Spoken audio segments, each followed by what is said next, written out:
is the fifth largest economy, which is the oldest civilization existing in this world. So we will today talk about India and India's history. So the word history comes to our mind, history is about ourselves, history is about our society, and history is about the nation and world at large. And history is a thing which gives you a narrative about a particular, as I said, a person, a society, or a nation. And history helps us to understand that person, that nation.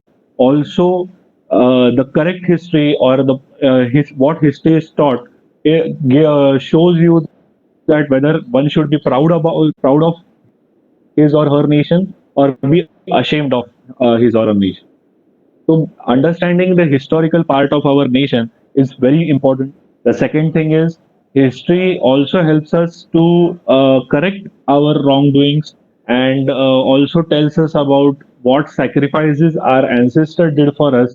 As it is, as we know that there were hundreds of civilizations in around 2000 years before, but none of the civilization is existing. But luckily, our civilization is still thriving and existing after so much of invasions. So let us see that how the our history was written, how the history was told to us, and what was the manner.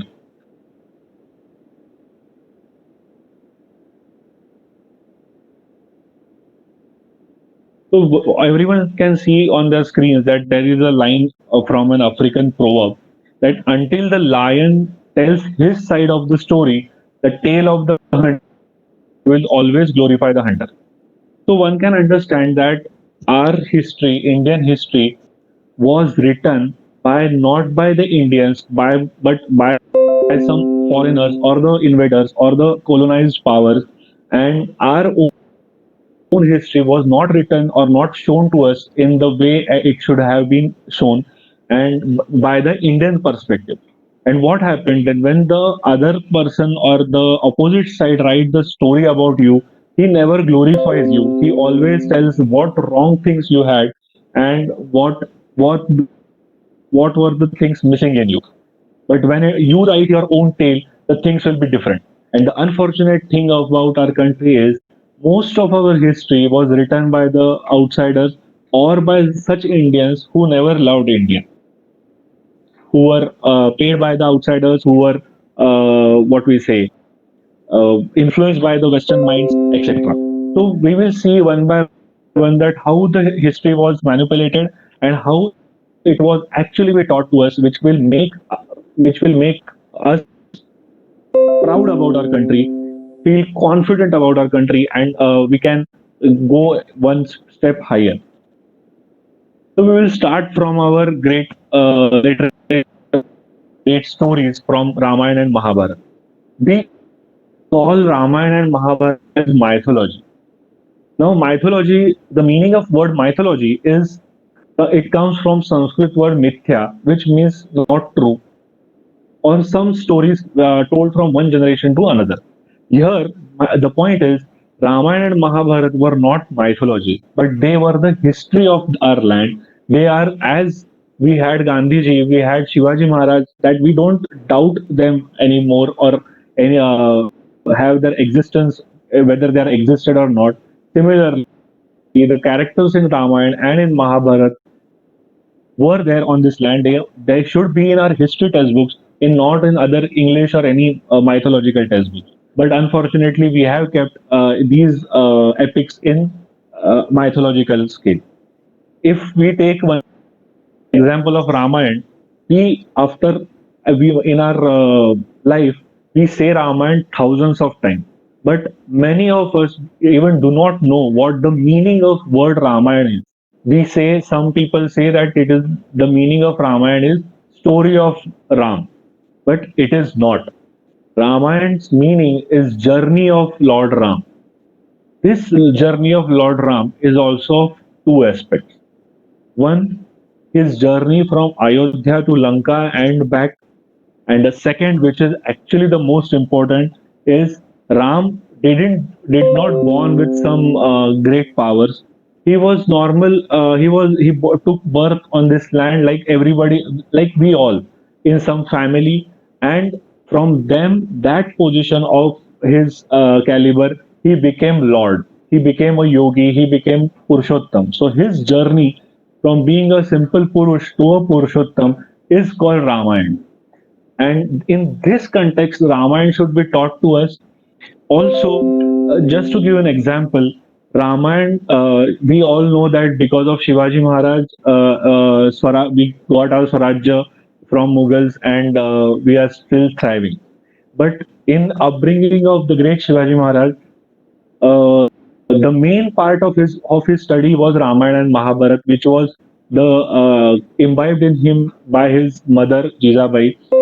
If he considered these Ramayana and Mahabharata epics as just a mythological stories, just imagine that where we would be now. Maybe the Swaraj dream was not might not have be fulfilled. So this is the crucial. These are the important things we must know. Also, what we can learn from Ramayana is that how the relationships should be. Nowadays, we see that there are many problems in the relationships of in different scale. But Ramayana teaches us that how a relation should be between a father and a son, between husband and wife, between two brothers, and etc. So, in this context, a story told should be told and should be passed on from one generation to another so that we can inculcate those values in us. Secondly, also about Mahabharata, Vedavyas himself have written that Jayo Name Itihas Hoyam means Mahabharata is the history itself, but which talk about it as epic. Now, Ramayana, Mahabharata, Bhagavad Gita, these are actually a course as a for personality development. Like if we go into it and we understand about it, actually it grooms our personality. But unfortunately, just to give you an example of Bhagavad Gita, we hear that many times that there is some Gitas are written by someone and it tells that तुम क्या लेके आए थे और क्या लेके जाओगे. I have read Gita many times, but I did not find any such line where it is written that तुम क्या लेके आए थे और क्या लेके जाओगे. It is so much what we say a negative sort of a line that you it doesn't give you any positive approach towards life, which is fabricated one and which is not there in Bhagavad Gita. So this is somewhat a negative. It shown in a negative side. Bhagavad Gita or these texts are not some religious texts. These are a self-help books. Bhagavad Gita is the one of the greatest self-help books mankind has produced. Because I give you one example, if you see the best-selling books nowadays, best-selling self-help books nowadays in the market, every book has one important or it is based on one important line from Bhagavad Gita that everything is in your hands. Whatever the action you take, you get the reaction. You are the maker of your own destiny. These are the lines which is directly taken from Bhagavad Gita and are put in self-help books and taught to it should be known to us because we it is not in some god's hand or something. It is our life is in our own hand and we should see that how we can make our life best. So this is a great teaching from Bhagavad Gita.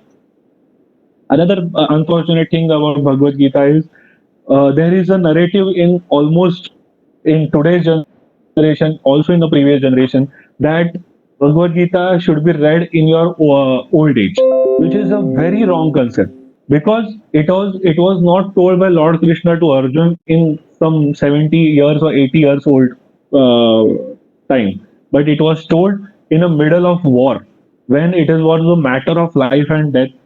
Even today we in our day-to-day life we find such situation that we cannot take decisions and such text can help us, but these things are not in our syllabus or not or taught to us to make our life in a better way or in like spend our life in a good way.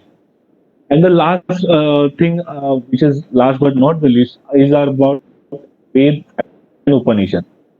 These are not even in our discussion. If we see carefully of different IITs and IIMs, the photos which were taken of Veda from were taken from Upanishad. Even our country's biggest motto, Satyameva Jayate, is taken from Mundukya Upanishad. So these texts are so much important for us. Nowhere in our curriculum we see them or even think of reading it. And actually, Ved and Upanishad, I will give you some example which it is easier to understand what they are actually. When you purchase a cell phone or laptop, you get a user manual with it, which tells you that how one should use the laptop, how one should not use the device, how one should. There are do's and don'ts for that device. But what about ourselves and our life? So these texts, these scriptures are the user manuals for human beings. They have the answer that how one should lead our life and how one can be successful in whatever things one wants to achieve or the goal he pursue to chase.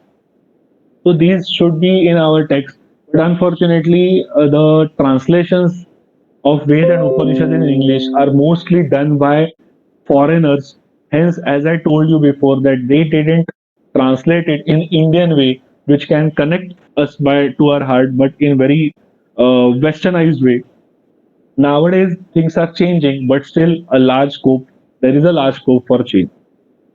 So these were about our epics that we must in the way we should see to them, we should understand them. Now we will come a little early earlier stage that Harappa and Mohenjo-daro.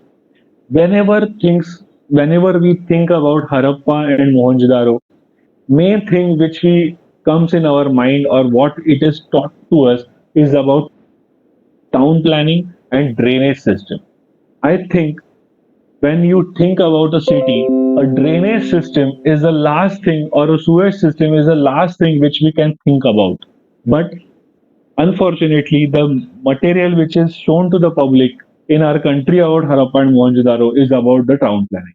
But if we go deep, if we go to understand them better, you will understand that these were our ancestors and how we were connected to them. There were many things which we still do what they used to do. Just for an example, agriculture. They were the agriculture economy, and even we know that our 70% of our economy is based on agriculture. They used to worship many gods. In today, even we worship many gods. They worship the nature god like sun and everything. Used to worship nature god. And even today, we have many temples which are dedicated to Lord Sun and such gods. So such a different distinction was made in our history or in our history textbook, which does not connect us with our own ancestors, which is actually a need of the day. Now we will come again earlier stage. You can see two pictures of these on your screen. One is Chanakya and another is Alexander. If you Google the name Alexander, you will see that Google will prompt you that Alexander the Great. Even the Wikipedia page of Alexander is Alexander the Great. Why we call him great? If we see his history properly, I will tell you how he should not be called great. There, what he did when he was approaching India, one night he was drunk and he ordered his soldiers to burn all the religious texts of Zoroastrians that we call Parsis. The text was called Avesta, and he asked them to burn all the scriptures of them. One. Second, when he was approaching India, he faced challenge from with one small kingdom called Masaga, where he was unable to win against them. He ordered his soldier that go at night and kill everybody when everybody was sleeping. This is not a sign of any great person. Another third most important thing that we are told that Alexander came and won against us. He is a jug jeta. उसने पूरी दुनिया जीत ली, which is so false because he almost there was almost a stalemate condition with our own Indian hero. His name was Porus or Puru. He was the king of Paurava kingdom. His area, the kingdom's area was even smaller than today's state of Punjab. He almost stalemated Alexander. But it was told to us that Alexander army went back because they were tired of wars, or they did mutiny. But if we think properly, if we study our history properly, it, there is not a single battle where you can say that any army got tired of winning the wars. When you get tired, when you lose any war, or you are in the verge of losing any war, you get tired, you get depressed. But why we are calling Alexander the Great, we are calling him Devaputra and Sikandar, etc., because the history written about Alexander is much by Greek people. Hence, I said before that the Westerners or the Greek people made him hero, and now we also considering him as hero from last 2000 years. Instead, if we see the person in the left side, the Chanakya, he is the first Iron Man of India, I must say. Because what Shri Vallabhbhai Patel did in 1948 by joining all the princely states and making this country, unite this country, the same thing Chanakya did 2000 years before, when the country was distributed between in Janapadas and Mahajanapadas. He convinced every king, and a bigger king was given to India by the name Chandragupta Maurya. He was merely 19 years old, but Chanakya, without even touching any sword, he gave a country one of the greatest emperor. Actually, he won much more area than Alexander or any other king. But we are still saying that Alexander is great. Even Chanakya was one of the greatest teacher which we have seen in our country. So even today's teachers, which in our country, should take motivation from Chanakya, that one person can actually change the geography of the country, can change the generation by only his power of his knowledge and influence a community at large.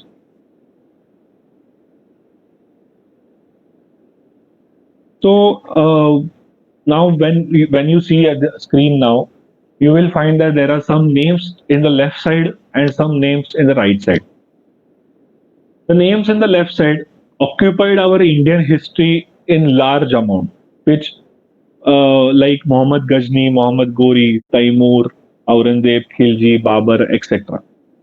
But if you see their history, read their history carefully, these people came from outside.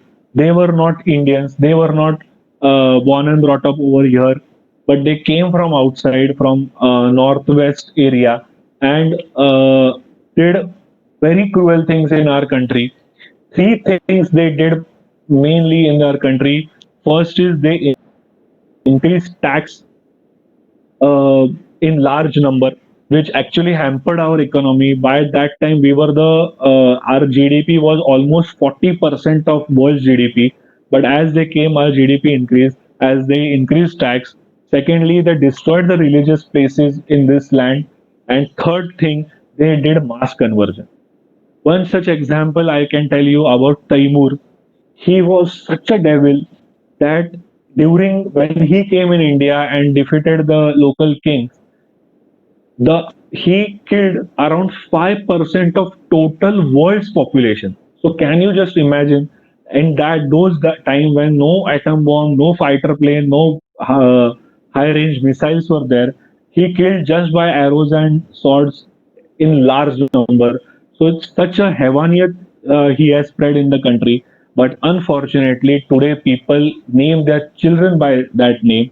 It is similarly, if we name our children with Ravan and Duryodhan, and people are naming their children as Taimur.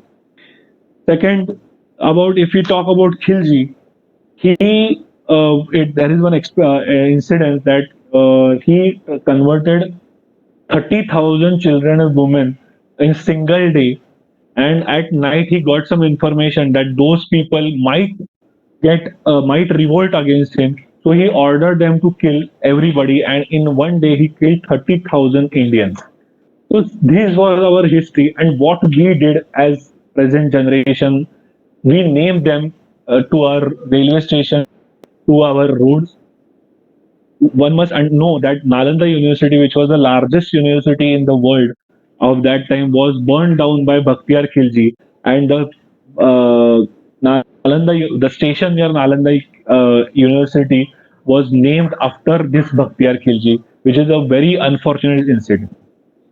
And now, if we see the people of the which is written on the right side, Raja Suhel Dev, Lachit Borphugan, Shivaji Maharaj, and till Guru Gobind Singh. If we see them in our history textbook, you will notice that these people were kept local. Local, I mean, Maharashtrian people will worship Shivaji Maharaj. They will do everything for by his name. But people from Assam even never heard about Shivaji Maharaj. Similarly, Lachit Borphukan is a great hero in Assam. He has many statues in Assam. He was the main commander of Ahom Empire, the empire which defeated Mughals and ruled northeast area for 600 years. But Maharashtrian never heard about this name. Similarly, Chola kings who were kept as only South Indian kings, but they actually ruled most of our India for around 1,000 years. That they ruled from Tamil Nadu to Orissa, then they ruled in Bengal to Myanmar, Indonesia, Cambodia, Bali, everywhere. But in our history, we have kept them, and in our history, it are kept them as the local kings, and there are hardly any lines written about them. But a great example of one of the Chola king, who was his name was Rajendra Chola.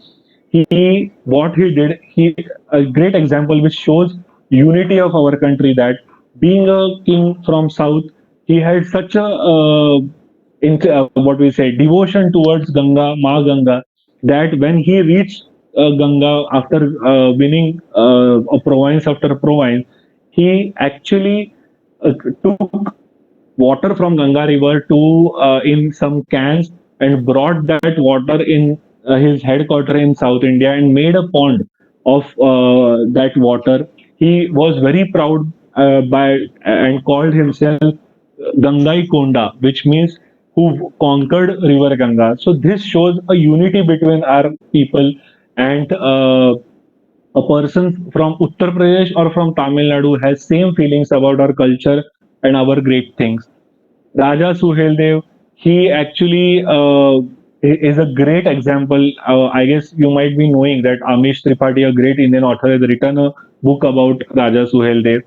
He is a great example of Indian unity. That when Muhammad Ghazni came, his nephew came, he defeated along with almost every Hindu caste was there.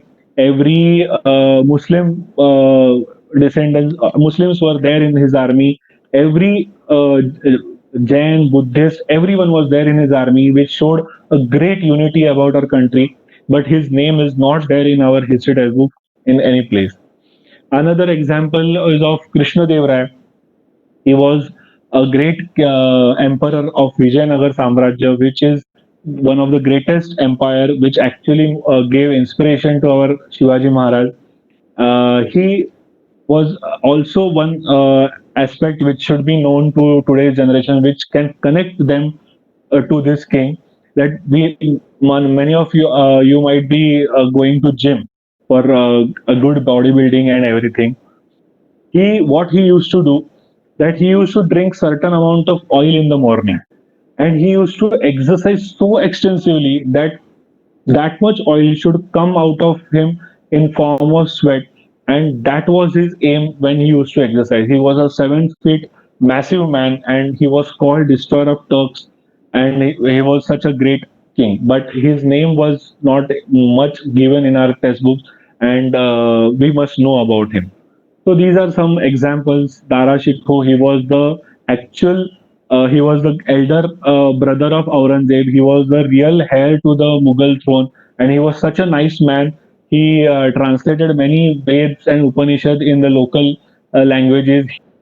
He during that time he married a single woman. He was very idealistic, and great king, but unfortunately Aurangzeb backstabbed him and killed him. But and he's never mentioned in our textbook. So these are some of the kings. We know Bajirao Peshwa, who changed the Swaraj into Samrajya. Also, one important name is Lalit Aditya. He was the king of Kashmir, which who won many areas from the areas from Turkestan to Bengal during his time, and because of him, the invasions which happened from northwest was stopped by him, and it didn't happen from for last next 300 years because of his valor. So these were our heroes, which we must know, and we should it should they should be our national heroes and not just a local hero, which is unfortunate in today's our history textbooks. Now, after understanding about our heroes, we should also know who our villain should be. We call Hitler as the greatest villain of this world. Yes, he was a great villain. He killed millions of people. But what bad did he do to us? Why a Westerner is telling that he is the villain and why we should agree to it in without understanding the whole knowledge? Our actual villain was the person who is in the right side of the photo. His name was Lord Macleod. He was the actual villain for us. Lord Curzon, Winston Churchill. These were our villains. These should be our the greatest villain for our country. I will tell you what Lord Macleod did is he changed our Indian education system and he destroyed our Indian education system. And unfortunately, it is still his that education system is implemented in today's time also. What he did, this is the time of around 1830, 1840. He ordered, he appointed two gentlemen by name Dr. Lethner and Munro and asked them to research about the education system in India. And they found that there are around 7.5 lakh villages in India during that time. Out of that, 7.3 lakhs gurukuls were there in that in our country. Means as we see today, there are one post office, one bank in every village. That time there was a gurukul which taught 18 different subjects apart from spirituality to the people of our country, which actually told, help us to know about astronomy, mathematics, and many other subjects. And what he did, actually challenged that gurukuls and destroyed our education system. You can see that what he presented to in the country of England when he understand about our country that we must at present do our best to form a class who may be interpreters between us and the millions whom we govern. A class of person, Indian in blood and color, but English in taste, in opinion, in morals and intellect. So they wanted some people who are brown by color, like who can look like Indian, but their thinking, their ideologies, their complexes all will be like Westerners. So they wanted someone who can understand them and who can help them to rule our country. And the unfortunate is that they succeeded in that. In mere 30 to 40 years, there was a generation formed who started believing that British came to our land was a god's boon to us. And actually British destroyed our country. The GDP which we had around 30 to 40%, they changed it till 3%. And our education, because our education system was hampered, even you can see the statement by Max Muller that India has been conquered once again, but India must be conquered again, and the second conquest should be a conquest by education. Such so our education is so important. Oh, sorry. And the unfortunate thing is, one sec. Yeah. So most unfortunate thing is that even today, our westernized education is still in progress. The thing which you see in the blue, that civilizing the native and educating the nation, it is a chapter from a today's NCRT book which tells you about Lord Macleod and everything, but there is not a single line which tells us that the thing Lord Macleod did actually destroyed our country. It destroyed our civilization. It destroyed our culture, and just to like there is not a single mention which can tell that what they did was bad and it should not have happened. And the one example I can tell you that English just has become such an important thing that the person who can think or speak a proper English is considered to be a skillful or a highly intellectual person and not the person who cannot speak English. That actually hampering our people from the village background who has tremendous talent, but only a language that cannot speak properly, which actually hampers their progress, and that talent is getting less and less nowadays. And what these Westerners did, they used to say that single shelf of good European library is better than whole native literature of India. At front end, they used to say this, but what they did, they translated each and every text of our Indian scriptures into English. They called mythology, this made this word mythology. All our text was called mythology. That oral tradition which we had from one generation to another was called that it is false. There's nothing in it which can actually help us in our life and destroy our education. So these things one must understand about our country, that how our education was destroyed and how one should again come back out of it. I hope that new education policy which government has brought should change something in our education system. So, because of these things, these narratives which British brought, again, one big narrative they brought in our minds is, and for division amongst us, is Aryan invasion theory. First of all, they said that there are some race called Aryan who used to stay in southern Russian area in Turkestan or somewhere. Some of them went to Europe. Some of them came to India. They had war with the indigenous Dravidians, and the Dravidians were thrown in South India, and they started ruling that, which is totally a wrong history. But when we actually research on that, we find that, or that there is not a single evidence we can find which tells us that someone from outside has came and conquered us,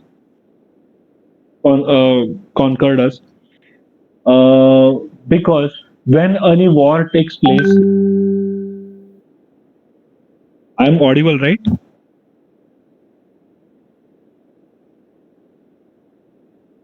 Hello. Yes, sir, you are. Yes, Yeah, sir, you are. yeah, yeah. So whenever any conqueror comes, what happens is that there are cities are destroyed, there are villages are destroyed. We find the ashes of some dead bodies, but not a single evidence was found which can support this Aryan invasion theory. After that, what happened? The intellectual community of India, which were, as I said, that brown in color but not Indian in nature, they changed that theory into Aryan migration theory. That some Aryan came and they pushed the Dravidians, and Aryans settled in the North India. This theory is also false. They say that the Vedas were written by Aryans. The Hinduism was brought by Aryans from outside. But when we research about it, it is everything is actually wrong which they put into it. That first Vedas were, if they say that the Vedas were written by them, and they also say that the Aryan came in 1500 BC.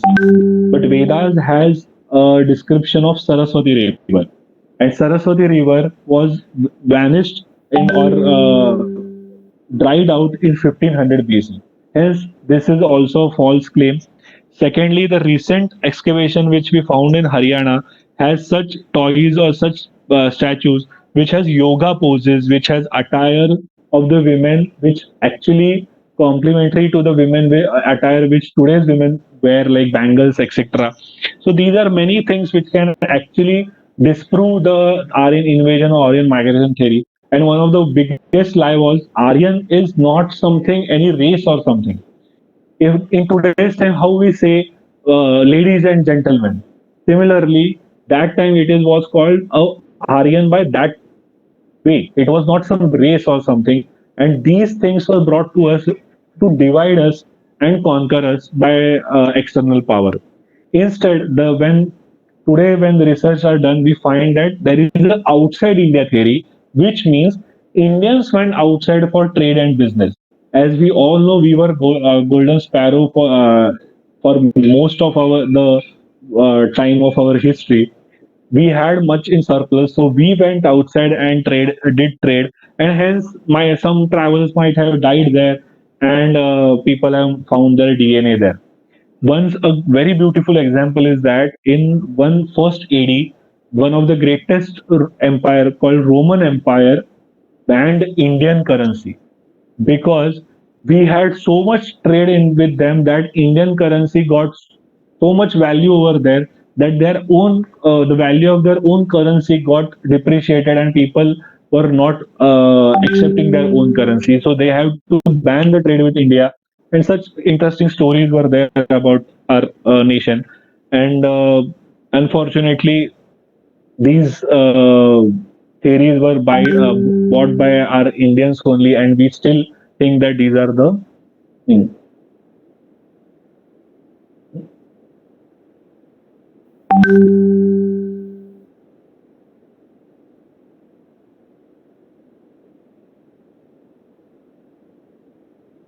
One second. Can you see my screen?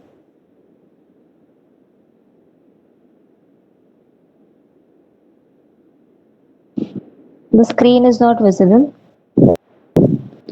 Presenter writes from me.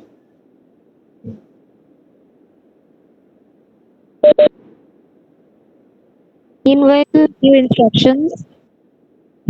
Meanwhile, few instructions for the participants. Participants, please note down your questions in the question and answer box, which you will find on the if you are using the mobile. Then the on the panel below, the three dots are there. You can press there and you can put your questions in the question and answer box, or you can also put your questions in the chat box against the panelist name. Thank you.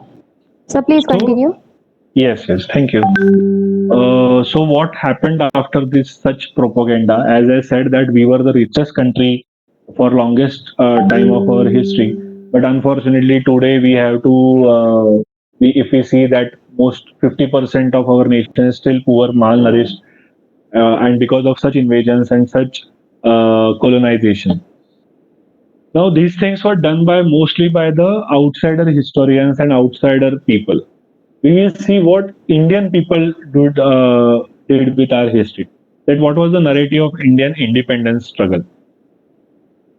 So, if we see, there was a song in 1952 by name.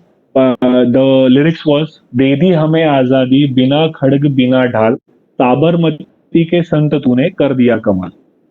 Which actually tells us about that the got independence because of non-violence, because of non-violence efforts.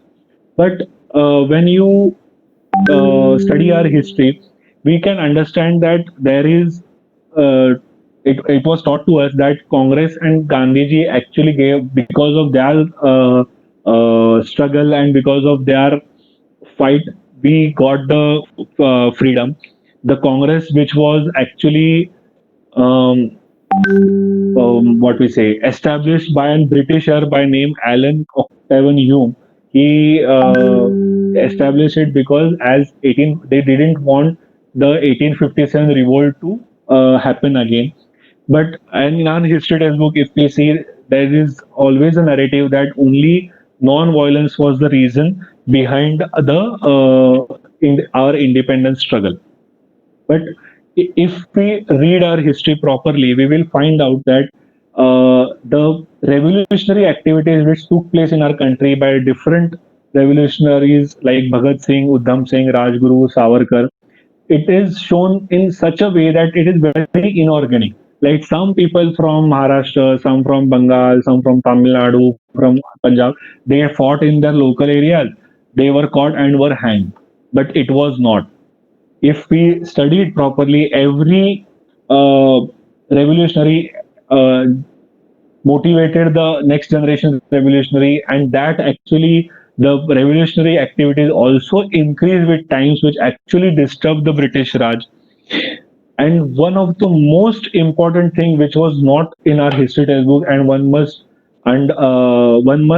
know about it, is about Royal Navy mutiny, which happened in February 1946. Just understand that what was the year? It was year after World War II.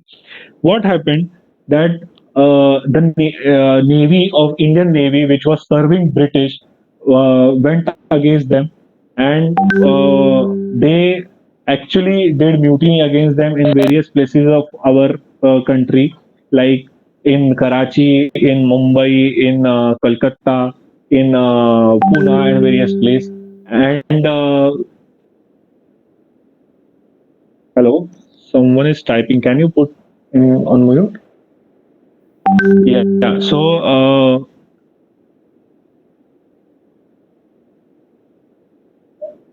hello. Someone is. Please put on mute. Yeah. So, in that area, there was a mutiny against British. We know all know that the World War II, which was won by Britishers, were actually won by Indian soldiers. 20 lakhs Indian soldiers were taken by British to fight in World War II, and around 70,000 to 80,000 were martyred in that war. All that soldiers were coming back. They were frustrated, and they had lost the what we say uh, what we leadership from their from the British. Hello, can you please mute the others? Host Amit Daija sir. Someone is typing and it is actually getting very noisy. Yes, sir, it's muted now. Okay, thank you. So that time around 78 warships were placed in our Arabian Sea to start a war against British. And the most important example which can make us understand that why British left was told by a Britisher, the uh, Prime Minister Clement Attlee, when he came in India in 1956, he was asked that why you left India. He told, in I am quoting his words, that erosion of loyalty to British Crown among the Indian Army and Navy personnel as a result of military activities of Netaji Subhash Chandra Bose. So somewhere the military, navy, everyone were looking up to Netaji's army force, INA, which was started conquering many regions, and they found an outlet to fight against against not against our country, but for the country, and not for the British, but for India. And this part of the one narrative of Indian Royal Navy mutiny, Royal Army mutiny, was kept. They didn't told to us for some reasons, but every generation should know it. My point is that it is not the case that now some people were celebrated and some were not. Now let's just replace them with the new one. No, everyone did a great thing for our country. They sacrificed their life for our country. But the real history, real great people should be told to next generation. Should be told to the country. Just to give you an example, Purna Swaraj was asked by Congress in 1930 to British. But when you write about this, also there should be one line in that paragraph that Purna Swaraj was also demanded 20 years earlier by Swatantraveer Savarkar. when other people were just asking for some rights for the citizen of India. So the history should not be a propaganda or a narrative when told to the next generation, but it should be in simple, unbiased manner. Also, what I feel is that the people which wrote history after 1947 might be having one problem, that we were very weak economically, and hence we wanted some major powers to help us to get bigger. So the allies, which were like British, American, France, they were the superpower, and they should help us in our development. So we must have written a history which can favor them, which was from the Western point of view. But it is not the same time now. We are the fifth largest economy. We are one of the we want to be a superpower in coming days. So the history should be now rewritten and to be told to the next generation that these were our heroes. These heroes did these things and etc. One more thing, that what we did, as also which I mentioned, that British conquered us, and what we did, that we made us English by our thinking, by our nature. We want certification from West. Whatever we do, when something which is coming from West, we feel that is superior than our country. And what the other people did in that time. Japan also conquered Korea, and Korea got freedom in 1950 only. And what Korea did, they saw that Japan will be their first enemy or opponent, not enemy as such, but opponent, and they will see that they will reach to that height that they can be of level of Japan. And if we see today, Korea is such a small country and it is in the top 10 economies of this world. Secondly, Indonesia. Indonesia was also ruled by Dutch for around 150 years. But if you see their history, there is hardly any mention of Dutch, or they didn't change their culture, their civilization according to the Dutch people. And what we did, that we compromised our culture, compromised our civilization, and changed our thinking. So,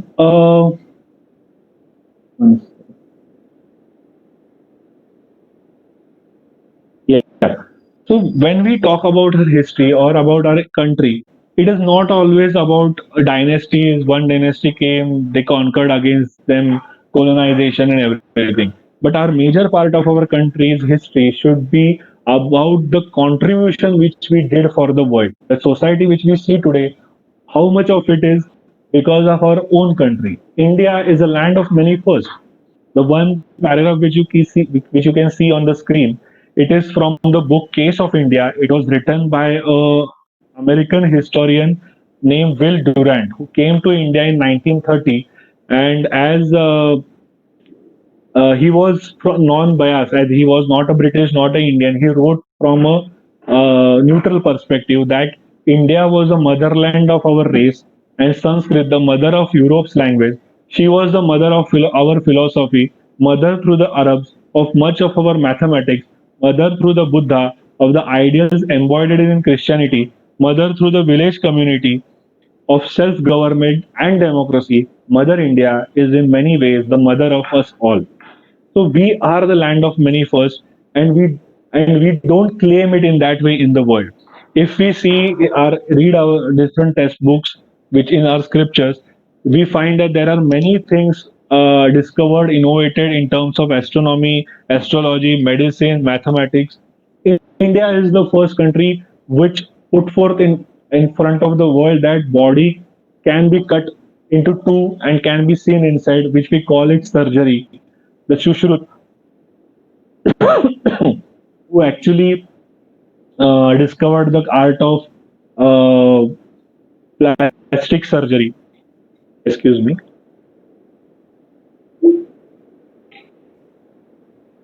Plastic surgery, and it was such a subtle way that we didn't make it a big issue. that what he used to do, that soldiers which he used to come to, which he used to came to him for wounded soldiers in the war, he used to take the skin of the forehead and just stitch in the area where the wound is there. So these were the such subtle things which was done in our history. Again, one important thing, that as I said, we need a certification from West about our own thing. In I guess in the year 2016, a Japanese or Korean scientist got a Nobel Prize, telling for that he discovered that if we fast for a day or for some hours, the does cancer cells do not grow, or it prevents cancer. We have the concept of Ekadashi and fasting since ages, but we consider it so inferior, and we do not consider it valuable as it is our Indian thing. We ignore many things like Sulabha Shastra, Bauddhayan Shastra, Varaha Mihari, and many things. You will feel astonished to know that the Pythagoras theorem, which we learn in our school days, it was actually discovered by Bauddhayan Rishi. But and this Pythagoras came to India, learned that theorem, and went to his country and published it by his name. If now we have such evidences in our hand, why we don't take efforts to go out in the world and tell that, come on boss, this is our thing and we should get patent of it, we should know about it, and these are the contribution to the world by our people. The buttons which you are wearing on your t-shirts, the shampoo which you use, the batteries in your mobile, and zinc, iron ore, many things are from our country. And just imagine, without this, today the world would not progress in that way. So we must know that this is the great contribution by our country. Also, most important thing is India's growth will help to make this planet healthy and sustainable. As we always see that with economy, ecology is also important. We have that sanskar in our culture which can take this world forward. So for world, India's growth is very necessary, but our narrative is not corrected by our own people. No outsider will come and correct our narrative. We have to take efforts and go to the world. Just to give an example, some of my you might have watched the sitcom Big Bang Theory. You have observed in that our India's narrative is still about cows and elephants. I mean, come on, nothing. It is very small thing, and we have given hundreds of things to the world. Just example, yoga. We have given a such thing that today, if you see 2 billion people practice yoga now in the world. So this is our support. This is our contribution in our country, and our it is the responsibility of Indians, today's youth, to tell the world that come on, boss, this is our thing, and we should uh, be the pioneer. We should be the main people who did this with to gave this to the world. This is a small example which you see on screen, which we made at home. This thing is called, by colloquial term, we say snake and ladders. But no, in our scriptures we say it moksha patam. It is a game made by, it is mentioned in our Vedas, and then some Maharashtrian saints like Dhaneshwar and some other saints uh, made it bigger. And this Mokshapat is a simple game which can tells you the philosophy of life. That if we go, like if we want to be good in our life, if we want to get successful in life, we should go with the things like which shows in below the ladders, like their samadhan should be there. Someone should be satisfactory in his work. There should be sattva gun. That means there should be good qualities in oneself. And snakes represent the bad things in us, like ahankar, matsar, mad, or dambha, which is like being hypocrite, calm, which is not a good thing, which can bring us, which can demean us, which doesn't give us success. So a simple game can make us understand the life philosophy. So when a child plays such game, he can understand what is good, what is bad, in very tender age. So moving ahead, one important aspect which one must understand about women of Bharat. It is told to us that हमारे महिलाएं अबला है, they need a, a man to protect her, which is very false. If we see a page, a photo in right side, that British queens be like, Mughal queens be like, Indian queens be like. Our women didn't only were there in kitchens, but they were in every field. They were in equal contribution of the men. Just to give you an example, one warrior by name Rani Abakka Mahadevi. She was a queen in Karnataka in 16th century. She single-handedly defeated Portuguese 6 times in the warfare. There are the pictures on internet, there are paintings on internet. You will find that Portuguese are running away from her, and she won against them. Even 6 time or 7 time she lost because her husband betrayed her. So these were the things actually should be told to our generation about our women. About power, I told you. Now about knowledge.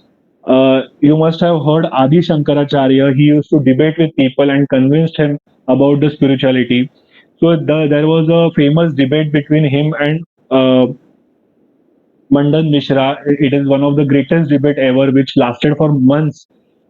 The arbiter of that debate was a lady. She was wife of Mandan Mishra. So it is very obvious that when someone is the arbiter of any debate, she is as qualified as the competitor. So these were our great women of our country, which actually stood with us, stood with the men, and saved our country. And their participation was in every uh, sector.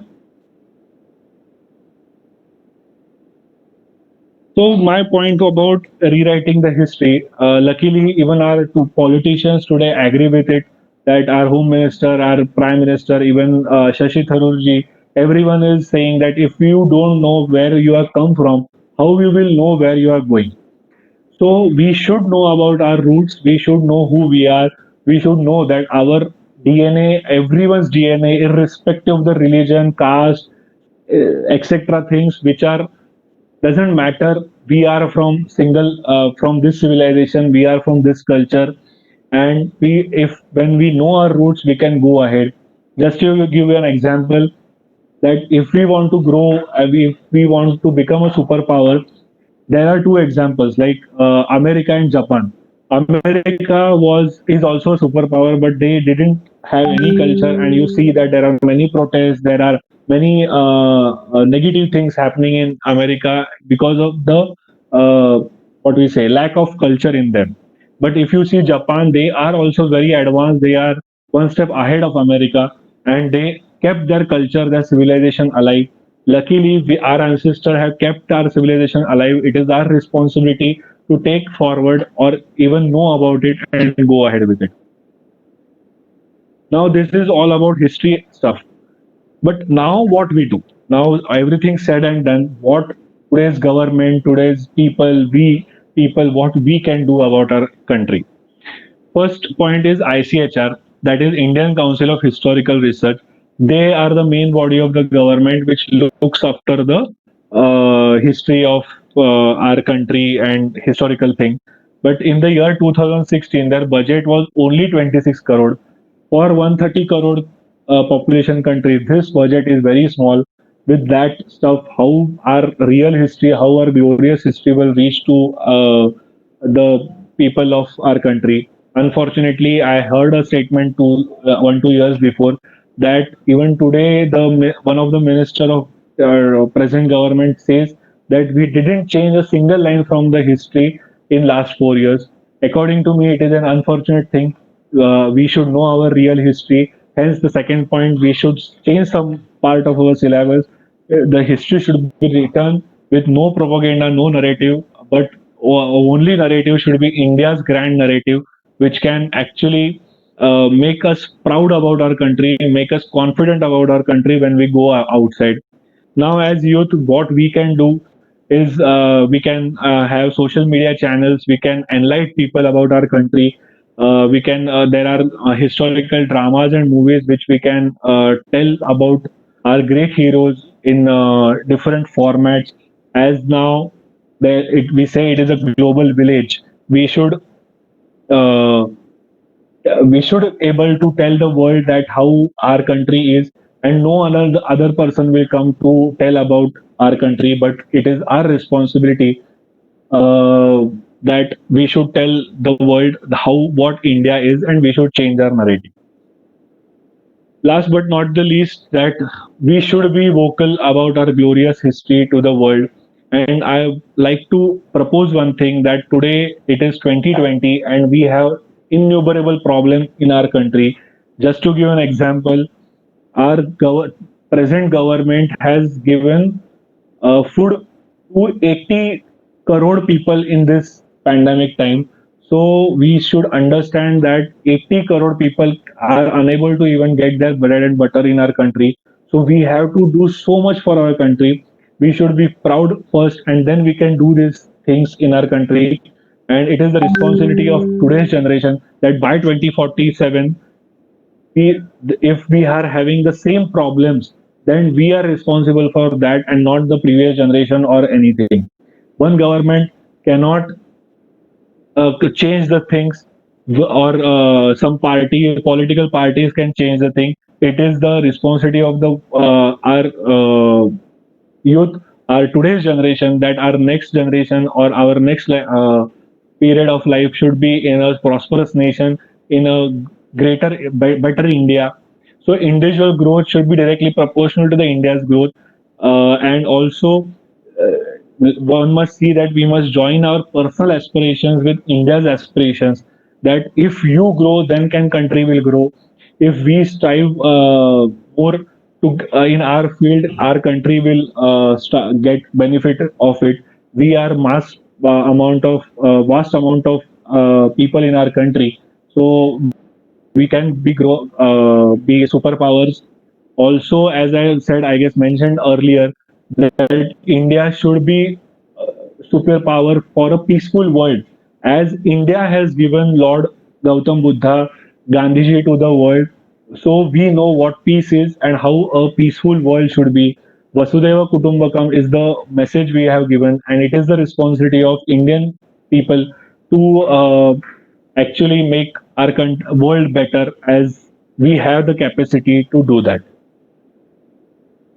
So, thank you. If you have any question, and let me know, and you can just introduce yourself in one line and ask me any question. Yeah, thank you very much, Hinge sir. That was indeed a very insightful session. We'll go ahead and take some time for the questions now. Just a reminder, please be sure that to type your questions into the question and answer box in your control panel. Or you can also put down your questions on the chat box. So it seems that we are having few questions here, sir. There is a question from Dikshitha Pai. Very informative session, but I am curious as to why were there no female activists, freedom fighters were not included? Weren't they the women more inclusive then as it's now? Good question. Actually, it was my point only, that men and women participated equally in our freedom struggle. Just to give you an example, there was a freedom fighter by name Rani Gaindeliu. If we are speaking, if that question is in respect of India's independence struggle against British, so there was a girl by name Rani Gaindeliu. At the age of 16, she was put behind the bar by the British because she actually revolted against British in the northeast area, and she was a great influence to those people, and they didn't they had kept some money on her head, on her, that if someone will give the whereabouts of her whereabouts, that person will be awarded. She was very much dangerous for British Raj, and she revolted against them, but she is not mentioned anywhere. That time, even Pandit Jawaharlal Nehru tried to get her out of the jail, but they didn't leave. She was kept in the jail for 16 years of, like, from her age of 16 to 32. She was in jail, and such examples are many there. Bhogeshwari Fukuyami, she was 60-year-old woman, who fought against the British. And let's say, yeah. So such examples are there in our. If we are speaking about our medieval time, also there are some women like Rani Chennamma, Kittur Chennamma, Kiladi Chennamma, who fought against British or that powers which actually disturbed India in many places. There are many Rani of Jhansi, but we know about one Rani of Jhansi in our history textbooks. There is another question from Mr. Ankit Saurav Sahu. Any material or book which can successfully reverse this systematic indoctrination of the Indian youth with hard facts? Actually, first there is these are the levels which we can do things. Government should do their responsibility, but as citizens, there are many books are written on that. Just to which is in top of my head is the books written by Sanjeev Sanyal. One can refer to that book. He has written extensively about our country. There is also one book by Amish, by Immortal India, and many more are coming nowadays. So one can refer to that books and understand about our country. And as when we get to know about this, now for example, now I got to know about one thing, I am telling to the 4 5 more people. So one must do our bit to tell about this world, and slowly things will change, and we will get to know about Indian history properly. There's another question from Vijay Patole. Why don't Indian universities start or focus on such ancient curriculum to be studied by students in the modern days?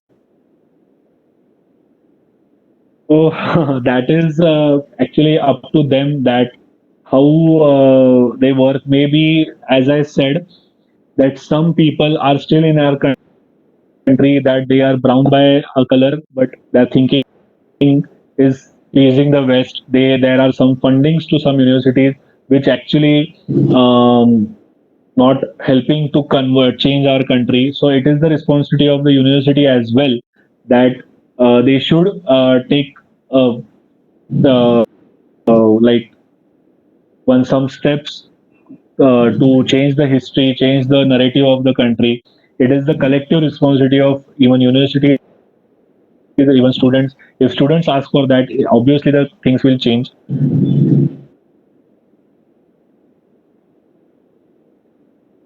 Okay, there is another question.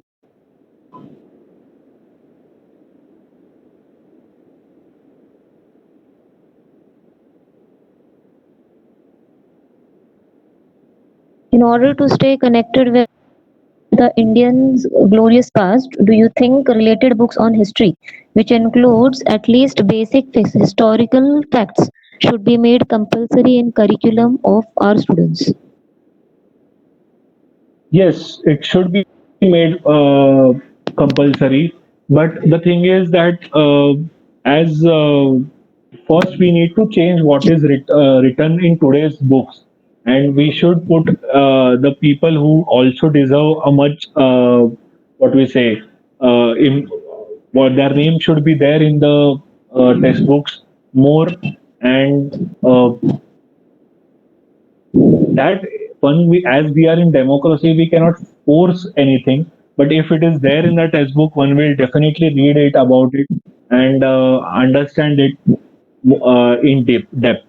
And as I said in my session, that a thing which how it should be looked at should also be proper. That which I the example which I gave of Lord Macaulay, that there is a chapter about Lord Macaulay, the, how the education system was changed, but the writing should be in such a way that it should serve the purpose that actually destroyed our education system. The history textbook also has some what we say should know that how things should be presented to the generations.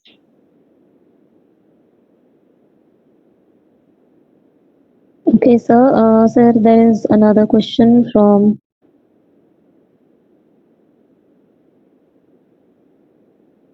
Rani Das, madam. Is that the present scenario? In the present scenario, do you think that modifying history is that easy? Can be done so easily? It is not a easy task actually. That only, as I said, that it should be done in every level. That just to give an example, uh, we know some islands from Andaman Nicobar which are called Havelock and Neil.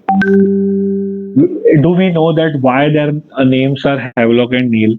This Havelock Neil Islands were the generals from British Army. They in 1857 they killed many Indians, and hence the British rewarded them by giving their names to the island. And unfortunately, till 1 year before, till our prime minister went there and changed that island name, we were calling by that name. So when he changed that name, now the interested people went on the Google and saw why the names were changed. So this was the labor thing that government can do. Secondly, now it is not that we have to go in some library and sit for hours to know about our history. It is we can Google many stuff. There are very nice YouTube channels like Sangam Talks, one channel by name Frustrated Indian, and many are there where they have the authentic proofs and authentic history, which can actually enlighten us to know about our history more and in detail way. And in as the present scenario, everything is what we say, never let then never, never late than ever. So we 70 years is very small duration for a country's history or a country's lifetime.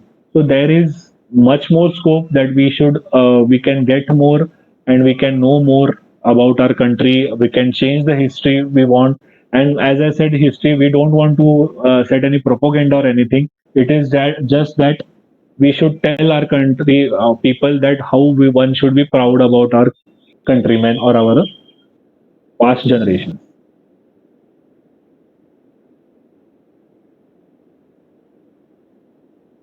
Also, last but not the least, this is my book which you can see on the screen. I have put some interesting stories, short stories about our history, which can tells you about some great kings, also some unsung kings, some India's contribution, and also one question a lady asked about the women who fought for our country. Even I have included three major chapters about our great women, which tells us about which helped us in getting the freedom. Yeah, next question. There are some few curious participants which needs to know about the casteism that we see in India. Can you come again? The casteism. Can you comment about the casteism that we see in India? Yeah, it is actually what I feel is one wrong is done by the another wrong, and that casteism is actually helping the politicians to get the vote, but they're disturbing our own culture and our own civilization, bringing division in between us. Everyone must understand that our own one, there is only one caste, even in all of us, that is Indian caste. There should be no other caste should actually we should feel. And the second most important thing is there is the casteism which is there today. It was never. there in our or not there in our scriptures. Bhagavad Gita tells us that caste or that, and actually the caste word is also a British word. It is not an Indian word. We had Varna system. Varna system is basically on our qualities and not about our birth. That anybody is want to be a Kshatriya, he can be a Kshatriya. If anybody want to be a Vaishya, he can be a Vaishya. Wants to be any other caste, he can be. It is not about our who our father is. But unfortunately, people are getting divided on because of this caste. But we must remember that we should be together, as there are many breaking India forces working outside our country, in our country, to break us by giving these very small things like caste and everything. And this, what I feel, I told you. Sir, there is another, I don't know if it is question. If our religious books are like user manuals for life, then why the government of or the educationalist are reluctant to teach it in schools, colleges or universities? Good question, actually. I feel that this is the missing link, and we must teach these people. Maybe there are some people who can claim that these scriptures are of some particular religion. Now there should be some people won't accept it. So the narrative set is that it is not any religious thing. It is, should be a scripture which is helpful to everybody, and everybody should read it to their own upliftment. And maybe because of such negative or divisive politics which is done in our country, such things are kept away from us. But as a responsible citizen, as our for our own growth, we should read about it, and also what we say, market it to other people, which if it benefits you. And also one more thing, that in our culture, it is not that you are a believer. You should, there is, our culture doesn't tell to believe anything. First experience it. If you feel that these scriptures are helpful to you, seek that information from there, and then only tell the other people that yes, these are helpful to us, and go ahead with it. Okay, there is another doubt. There's a doubt from another past participant. As no name is here. If we talk about Indian independence, why the struggle of Indian Muslims getting erased from Indian history, school textbooks gradually? Still, we see the names of martyrs um, who got martyrdom in Indian independence name on the India Gate. Recently, Tipu Sultan independence struggle got erased from Karnataka state government. What gonna be proof by doing that? Actually, according to me, that is a political matter, and we should not go into it. One, if everyone has anyone is having a doubt in that, he should himself or herself go into that books and see that who has contributed for what, and why, what was his intention in doing that. Like for example, Tipu Sultan, yes, he fought against British, but what were the other things he did to in our country? It also should be seen, and then we can see that what was done. And I don't subscribe that one Tipu Sultan example can judge all the Indian Muslims. We have one of the greatest scientists ever in our country. He is a Muslim, who is IPJ Abdul Kalam, and I don't think it is true. And as I even mentioned in my lecture, that instead of teaching you about, if we are speaking about Muslims, if we are talking about, if instead of teaching you about Babar, we should be taught about Dara Shikoh, who actually was a good person and who was very much knowledgeable. And if he was the ruler, we would have done great in our country instead of Babar or Aurangzeb.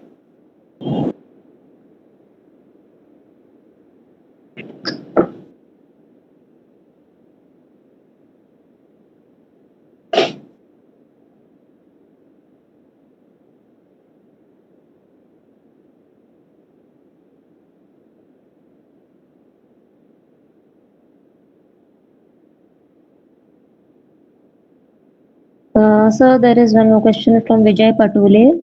So, do we believe in one world as one family? Then why don't politicians follow? Okay, this is again a political outlook. So, I think, sir, we are done with the question and answer. It looks that we have covered all of our questions, Okay. and so you have also explained each and every bit of it, all the questions very nicely.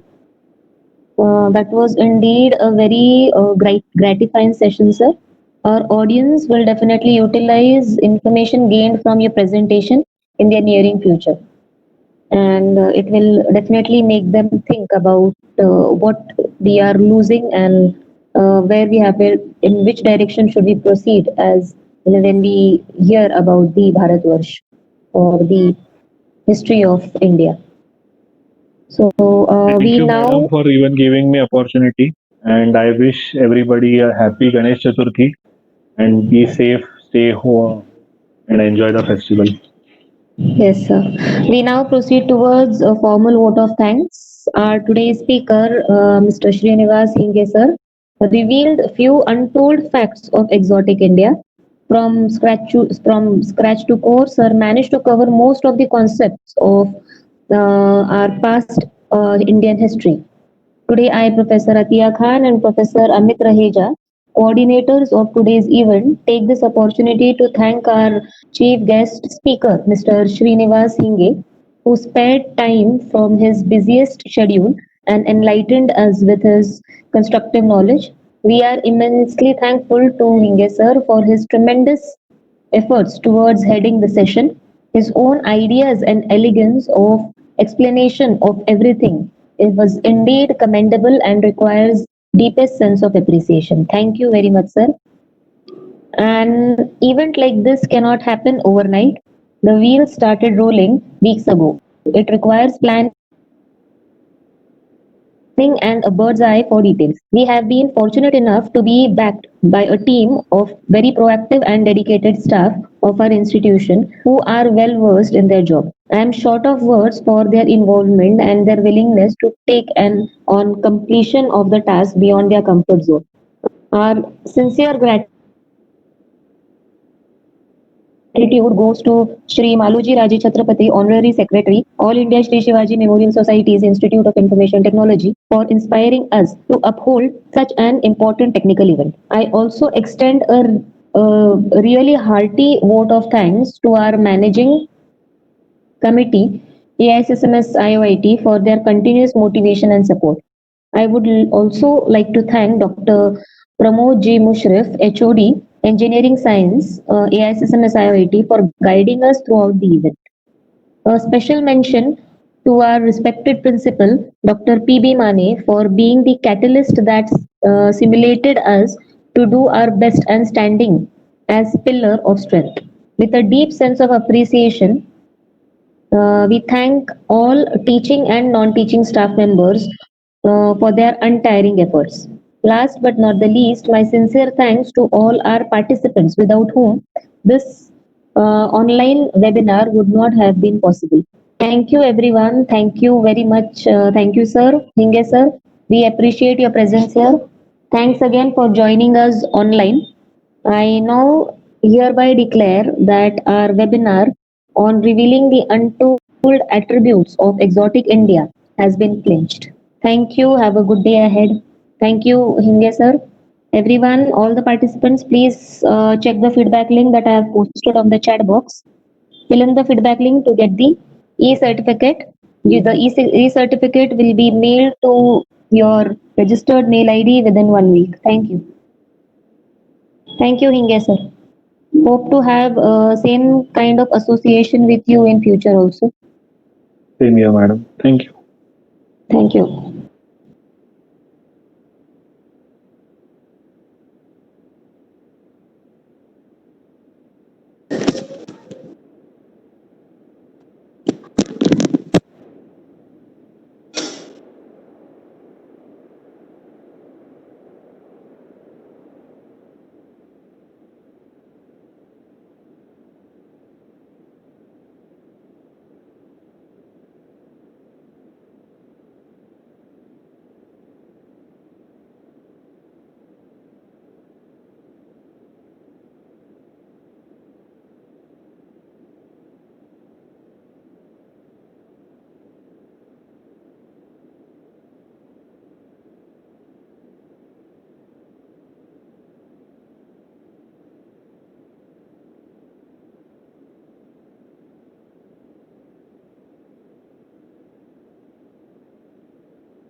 you